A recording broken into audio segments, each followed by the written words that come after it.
మన భారతదేశం ఎన్నో అద్భుతాలకు నిలయం. ముఖ్యంగా ఉత్తరాన ఉన్న హిమగిరులను మన దైవంగా భావిస్తాం. భారతీయులు ఎంతో పవిత్రంగా భావించే గంగానది పుట్టింది కూడా ఇక్కడే. ఆ పరమశివుడు కొలువైన కైలాస పర్వతం మన దేశ పరిధిలో లేకున్నా ఎంతోమంది భారతీయులు ఆ పరమేశ్వరుడి దర్శనం కోసం అక్కడికి వెళ్తుంటారు. అయితే అక్కడ కేవలం కైలాస పర్వతమే కాదు, కంటికి కనిపించిన ఓ రహస్య నగరం కూడా ఉందనే సంగతి చాలా తక్కువ మందికి తెలుసు. అదే శంబల నగరం. విష్ణు పురాణాలను చదివిన వారికి ఈ ప్రాంతం గురించి ప్రత్యేకంగా పరిచయం అక్కర్లేదు. ఎందుకంటే దీని గురించి అందులో ప్రత్యేకంగా ప్రస్తావించారు. కలి ఆగడాల నుంచి కల్కి అవతారం చాలించే వరకు ప్రతి ఒక్క ఘటన ఈ శంబల నగరం కేంద్రంగానే చోటు చేసుకున్నాయి. ఇంతకీ శంబల అంటే ఏమిటి? ఈ నగరం ఎక్కడుంది? దీన్ని ఎవరు నిర్మించారు? విష్ణు పురాణాలకు ఈ నగరానికి సంబంధం ఏమిటి? హిట్లర్ ఈ నగరంపై ఎందుకు మనసు పడ్డాడు? ఆ నగరం ప్రత్యేకత ఏమిటి? ఇప్పటికీ ఆ నగరం రహస్యంగానే ఎందుకు ఉంది? దీన్ని చూసిన వ్యక్తులు ఏం చెప్పారు? ఆ నగరంలో ఏమున్నాయి? ఇంకా ఎన్నో ఆసక్తికర విషయాలను తెలుసుకోవడానికి ఈ వీడియో పూర్తిగా చూడాల్సిందే. ఈ నగరం గురించి తెలుసుకునే ముందు మనం ఒకసారి విష్ణు పురాణాలలోని కలి ప్రభావం, కల్కి అవతారాల గురించి తెలుసుకోవాలి. ముందుగా శంబల అంటే ఏమిటి? శంబల అనేది సంస్కృత పదం. టిబెట్లో దీన్ని షాంగ్రిల్లా అని అంటారు. హైందవ పురాణాల్లో దీన్ని సిద్ధాశ్రమంగా పిలిచేవారు. ఈ ప్రాంతాన్ని భూలోక త్రివిష్టపం అని కూడా అంటారు. త్రివిష్టపం అంటే సంస్కృతంలో స్వర్గం. శంబలలో కూడా దేవతలు తిరుగుతారనే ఉద్దేశంతో దీన్ని భూలోక త్రివిష్టపం అని పిలిచేవారు. ఆ పేరే ఇప్పుడు అనేక రకాలుగా మార్పులు చెంది టిబెట్గా మారింది. టిబెట్ మన ఇండియాకు ఉత్తర దిక్కున ఉన్న సంగతి మనకు తెలిసిందే. దీన్ని రూప్ ఆఫ్ ది వరల్డ్ అని కూడా అంటారు. ఎత్తైన పీఠభూములు గల ఈ ప్రాంతంలో బౌద్ధులు ఎక్కువ నివసిస్తుంటారు. దీని సరిహద్దులోని చైనా భూభాగంలో ఉన్న కైలాస పర్వతం, మానస సరోవరం సమీపంలోనే రహస్య నగరం శంబల ఉంది. దీన్ని కేవలం కొంతమంది మానవులు మాత్రమే వీక్షించగలరు, ప్రవేశించగలరు. వారికి ఎలాంటి లక్షణాలు ఉండాలనేది మున్ముందు చూద్దాం. ఇప్పుడు ఈ నగరం ఎలా ఏర్పాటైందన్న విషయాన్ని తెలుసుకుందాం. అగస్త్యుడు, వశిష్ఠుడు, మార్కండేయ, జమదగ్ని, విశ్వామిత్రుడు, అశ్వత్థామ వంటి మహారుషుల నుంచి నేటి అచ్యుతానంద, విశుద్ధానంద, మౌనస్వామి తదితర యోగులు, ఋషులు ఇక్కడే తపస్సును ఆచరించారు. అంతేకాదు అత్యంత పవిత్రమైన శంబల నగరాన్ని కనులారా వీక్షించారు. మన పురాణాల్లో శ్రీరామాయణ బాలకాండలో విశ్వామిత్రుడు రామలక్ష్మణులను యాగం కోసం అడవులకు తీసుకెళ్తూ సిద్ధాశ్రమానికి తీసుకెళ్తాడు. వారితో తపస్సు చేయించి సిద్ధిని ప్రసాదిస్తాడు. మహాభారతంలో పాండవులు సైతం ఈ రహస్య ప్రాంతానికి చేరినట్లు ఆధారాలున్నాయి. పూర్వం ఒక రాజు ఋషులతో మహాయాగం నిర్వహించి వారికి అనేక బంగారు ఆభరణాలు, వేదికలు, మండపాలను దానమిస్తారు. ఋషులు వాటిని ధరించలేరు కాబట్టి రహస్యంగా ఒక ప్రాంతంలో దాచిపెట్టాలని నిర్ణయించుకుంటారు. ఇందుకు పరమశివుడిని ప్రార్థించి ఒక ప్రాంతంలో దాచిపెడతారు. శివుడి అనుగ్రహం లేకుండా అక్కడికి ఎవరో చేరలేరు. అయితే ధర్మరాజు శివుడు ఆశీస్సులు పొంది ఋషులు దాచిన ఆ రహస్య ప్రాంతానికి చేరుకుని సంపదను పొందుతాడని పురాణాల్లో పేర్కొన్నారు. విష్ణు పురాణంలోని కల్కి అధ్యాయనంలో శంబల గురించి వివరించారు. ద్వాపర యుగంలో శ్రీకృష్ణుడి నిర్యాణం తర్వాత కలి ప్రవేశిస్తుంది. ఆ కాలంలో అధర్ముడు, అసత్య అనే దంపతులకు అంబుడు, మాయ అనే కుమారుడు, కుమార్తె జన్మిస్తారు. ఆ అన్నా చెల్లెళ్ళు పెద్దవాళ్ళే ఒకరినొకరు పెళ్లి చేసుకుంటారు. ఫలితంగా క్రోధ, హింస అనే పుత్రుడు, పుత్రిక పుడతారు. వారు కూడా తమ తల్లిదండ్రుల్లాగానే ఒకరినొకరు పెళ్లి చేసుకుని కలి అనే పుత్రుడికి జన్మనిస్తారు. అతడే కలియుగానికి అధిపతి అవుతాడు. అతడి అధీనంలో ఉన్న కలియుగంలోనే మనం జీవిస్తున్నాం. కలికాలంలో అధర్మం, అన్యాయాలు పెచ్చుమీరుతాయి. నూనె కారుతున్నట్లుగా ఉండే నల్లని శరీరం, కాకి వంటి కడుపు, నల్లని సొరంగం వంటి నోరు, ఎర్రని మిడిగుడ్లతో ఉండే కలి శరీరం నుంచి నిత్యం అశుద్ధపు దుర్వాసన వస్తుంది. జూదం, మద్యపానం, స్త్రీలతో సంపర్కం వంటి అవలక్షణాలతో కలి లోకాన్ని పాలిస్తుంటాడు. కలి పాలన వల్ల లోకమంతా పాపులతో నిండిపోతుంది. దైవాన్ని చిన్నచూపు చూస్తారు. నాస్తికులు పెరిగి దైవారాధన అంతరించిపోతుంది. ఎవరైతే కిరాతనమైన బుద్ధులతో ఉంటారో వాళ్ళలోకి కలి ప్రవేశించి నీచకరమైన పనులు చేయిస్తాడు. అలా 4 పాదాలుగా మానవలోకం పాపాల పుట్టగా మారి ప్రజలు క్షుద్ర పూజలతో ప్రతికూల శక్తులను పూజించడం మొదలు పెడతారు. దీంతో దేవతలు శ్రీ మహావిష్ణువును ఆశ్రయించి లోకాన్ని రక్షించాలని వేడుకుంటారు. ఈ మేరకు శ్రీ విష్ణుడు దేవతలకు ధైర్యం చెబుతూ భరతవంశంలో శంబల అనే నగరంలో జన్మిస్తానని చెబుతాడు. ఆ నగరంలో విష్ణుయసుడు, సుమతి అనే పవిత్రమైన దంపతులకు పుత్రుడిగా జన్మనిస్తానని చెబుతాడు. లక్ష్మీదేవి సింహలా ద్వీపంలో పద్మావతిగా అవతరిస్తుందని పేర్కొంటాడు. ఇచ్చిన మాట ప్రకారం విష్ణుయేశుడు సుమతిలకు 4 చేతులతో మహావిష్ణువు జన్మిస్తాడు. పవిత్ర గంగా ప్రక్షాళనతో ఆ 4 చేతులు 2 చేతులు అవుతాయి.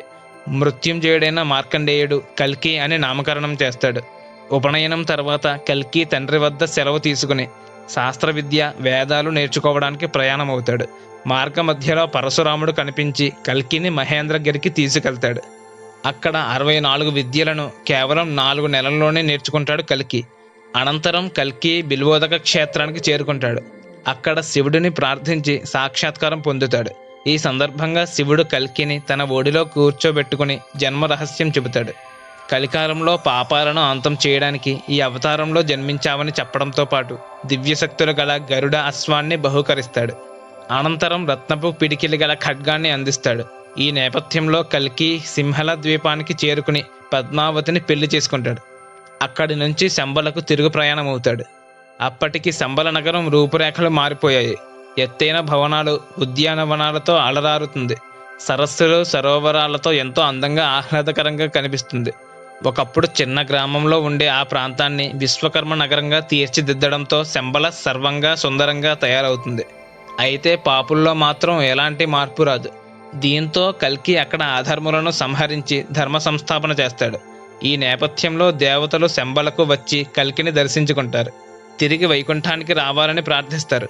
దీంతో కల్కి సత్యయుగ స్థాపన చేసి గంగానది తీరంలో కల్కి అవతారం చాలిస్తాడు. విష్ణువుగా వైకుంఠానికి చేరుకుంటాడు. ధర్మానికి కేంద్రంగా మారిన శంబల అప్పటి నుంచి సాధారణ మానవులకు కనిపించకుండా అదృశ్యమవుతుంది. కలి ప్రభావం వల్ల పాపులుగా మారే మానవులకు ప్రవేశం లభించదు. ఈ నగరాన్ని చూడాలంటే ఆ మానవుడు ఎంతో స్వచ్ఛమైన మానవుడై ఉండాలి. సత్యం, ధర్మం, అహింసలను పాటించే పుణ్యాత్మలకు మాత్రమే శంబల నగరాన్ని చూసే భాగ్యం దక్కుతుందని పురాణాల్లో పేర్కొన్నారు. అందులో చెప్పినట్లే కొందరు సాధారణ వ్యక్తులు శంబల నగరాన్ని చూసి రావడం గమనార్హం. ఎప్పటికీ అదృశ్య రూపంలో ఉండే ఈ మాయ ప్రపంచంలోకి ప్రవేశించడం అంత సులభమైన పని కాదు. మానవ శరీరంలో ఉండే సుషుమ్న నాడి తెరుచుకున్న వారికి మాత్రమే శంబల నగరంలోకి ప్రవేశం లభిస్తుంది. ఇది కేవలం యోగ సాధనతోనే సాధ్యం. కొందరు ఈ జన్మలో పుణ్యకార్యాలు చేసిన పూర్వకర్మ వల్ల శంబలకు వెళ్లే దారి కనుక్కోలేరు. విచిత్రం ఏంటంటే ఈ సైన్స్ అండ్ అడ్వాన్స్డ్ టెక్నాలజీ యుగంలో కూడా కొందరు శంబలలోకి ప్రవేశించి అక్కడి అద్భుతాలను చూసి వచ్చారు. ఇందుకు వారి వద్ద తగిన ఆధారాలు కూడా ఉన్నాయని చెబుతున్నారు. మరి శంబల నగరాన్ని చూసిన ఆ వ్యక్తులు ఎవరో ఇప్పుడు తెలుసుకుందాం. 1889లో జన్మించిన ఆనందమయి హిమాలయాల్లో సుమారు 20 నుంచి 25 అడుగుల ఎత్తుగల మనుషులను చూశామని చెప్పడం గమనార్హం. వారంతా 5000 ఏళ్ల నాటి ద్వాపర యుగానికి చెందిన మనుషులని పేర్కొన్నారు. రష్యాకు చెందిన హెలీనా హిమాలయాల్లోని అతి రహస్యమైన ప్రదేశాల అన్వేషణలో భాగంగా ఆమె శంబలకు చేరుకున్నారు. ఆనందమయి చెప్పినట్లే ఆమె ద్వాపర యుగం నాటి మనుషులను చూశానని తెలపడం గమనార్హం. ఈ విషయాన్ని ఆమె రాసిన Isis unveiled and the secret డాక్ట్రైన్లో రాశారు. వారితో ఉన్న కొన్ని ఫోటోలను కూడా ఆ పుస్తకంలో ప్రచురించారు. ఈ పుస్తకాలను మీరు ఆన్లైన్ పోర్టల్లో కూడా కొనుగోలు చేయొచ్చు. తమిళనాడులోని కుర్తలానికి చెందిన మౌనస్వామి కూడా శంబల సిద్ధాశ్రమంలో తపస్సు చేశారు. 1974లో నికోలస్ రోరిట్జ్ అనే ఒక రష్యా పరిశోధకుడు శంబల నగరంపై అధ్యయనాలు చేసి పలు రహస్యాలను తెలుసుకున్నాడు. ఆయన పరిశోధనలు ప్రపంచవ్యాప్తంగా వైరల్గా మారాయి. దీంతో శంబల నగరం గురించి జర్మనీకి చెందిన హిట్లర్కు కూడా సమాచారం అందింది. అల్టిమా తులే అనే టీంను హిట్లర్ హిమాలయాలకు పంపి పరిశోధనలు చేయించాడు. అయితే వారి శ్రమ ఫలించలేదు. శంబల నగరాన్ని కనుక్కోలేక వెనుతిరిగారు. చాలా ఏళ్ల తర్వాత మళ్ళీ శంబల నగరాన్ని చూసిన వ్యక్తుల్లో ఒకరు వడ్డిపర్తి పద్మాకర్. 1980లో ఆయన హిమాలయాల్లోని ఓ గుహలో కఠోర తపస్సు చేస్తున్నప్పుడు విపరీతమైన మంచు తుఫాను ఏర్పడిందని, ఆ వాతావరణాన్ని తట్టుకోలేకపోతున్న సమయంలో ఓ సుమారు 20 అడుగుల ఎత్తైన వ్యక్తి తన తలను పట్టుకుని జనావాసాలు ఉన్న ప్రాంతంలో వదిలి వెళ్ళిపోయాడని ఆయన తెలిపినట్లు సమాచారం. దివ్య దృష్టి గల వ్యక్తులకు శంబలలోకి ప్రవేశం సులభమని, అది కేవలం యోగ సాధనతోనే సాధ్యమని పురాణాల్లో పేర్కొన్నారు. అయితే ఇప్పటి వరకు వెళ్ళిన వ్యక్తులు కేవలం శంబల నగరంలో మనుషులను మాత్రమే చూసి వచ్చినట్లు తెలుస్తుంది. అసలైన రహస్య నగరంలోకి అడుగుపెట్టడం వారికి సాధ్యం కానట్లు సమాచారం. శంబల నగరం మానస సరోవరం కైలాస పర్వతానికి అతి సమీపంలో అదృశ్య రూపంలో దాగి ఉంది. ఎంతోమంది భక్తులు అక్కడ తాము దేవతలను చూశామని చెబుతుంటారు. ముఖ్యంగా పూర్ణిమ నాడు మానస సరోవరానికి దేవతలు దిగివస్తారని, ఆ సమయంలో ఆకాశంలో దివ్యకాంతులు కనిపిస్తాయని చెబుతుంటారు. టిబెట్ బౌద్ధకాల చక్రం భారతీయ పురాణాల ప్రకారం శంబల నగరం చుట్టూ 8 రేకుల కమలం ఆకారంలో పర్వతాలు ఉంటాయి. మధ్యలో స్ఫటిక శ్రీచక్రం ఉంటుంది. దాని చుట్టూ గొలుసుకట్టుగా పర్వతాలు ఉంటాయి. శంబల రాజధాని పేరు కలాప. స్ఫటిక శ్రీచక్ర భవనంలో ఒక భూగ్రమం నమూనా ఉంటుంది. అది తిరగబడిన పిరమిడ్ తరహాలో ఉంటుంది. అందులోకి వెళ్లేందుకు కొన్ని సొరంగాలు ఉంటాయి. అందులో 1,000,000 సూర్యకాంతుల కాంతితో సమానమైన చింతామణి అనే దివ్యమణి ఉంటుంది. అది దాదాపు పనసకాయ సైజులో ఘనీభవించిన పాదరసంలా గడ్డకట్టినట్లుగా ఉంటుంది. సప్తరస ధాతువులతో ఏర్పడిన ఈ మణి గురించి రష్యా పరిశోధకుడు నికోలస్ కూడా కొన్ని ఆసక్తికర విషయాలు చెప్పాడు. ఈ మణికి అర్ధచక్రాకారంలో ఒక ముఖం ఉంటుంది. పెదవులు తెరిచినట్లుగా ఒక ద్వారం ఉంటుంది. సిద్ధ ఋషులు దానికి నిత్యం శివ విష్ణువు మంత్రాలతో అర్చన చేస్తారు. ఆ మణి కోరిన వరాలు ఇస్తుందని ప్రతీతి. భవిష్యత్తులో దాన్ని కల్కి భగవానుడు ధరిస్తాడని పురాణాల్లో ఉంది. మరి ఆసక్తికర విషయం ఏమిటంటే ఈ సృష్టి పుట్టిన రోజు నుంచి అనేక కాలాల వరకు వివిధ ఋషులు లిఖించిన గ్రంథాలన్నీ ఇక్కడ భద్రంగా ఉన్నాయి. ఇక్కడ ఉన్న తాళపత్రాలు మొత్తం 18 సంపుటాలుగా విభజించి భద్రపరిచినట్లుగా సమాచారం. టిబెట్ బౌద్ధ సన్యాసులు సైతం శంబలి నగరం గురించి చెబుతుంటారు. మణి పద్మహం అనే మంత్రాన్ని వీరు నిత్యం జపిస్తారు. అయితే శంబలి నగరం నిజంగానే ఉందా? దాన్ని చూసామని చెబుతున్న వ్యక్తుల వాదనతో ఏకీభవించాలనేది ప్రత్యక్షంగా చూస్తే గానీ చెప్పలేం. శంబలి నగరం అనేది ఇప్పటికీ అంతుచిక్కని మిస్టరీగానే మిగిలిపోయింది. సో ఇది ఫ్రెండ్స్, శంబలి నగరం గురించి కొన్ని ఆసక్తికరమైన విషయాలు. ఈ వీడియో నచ్చినట్లయితే లైక్ చేయండి. Thanks for watching.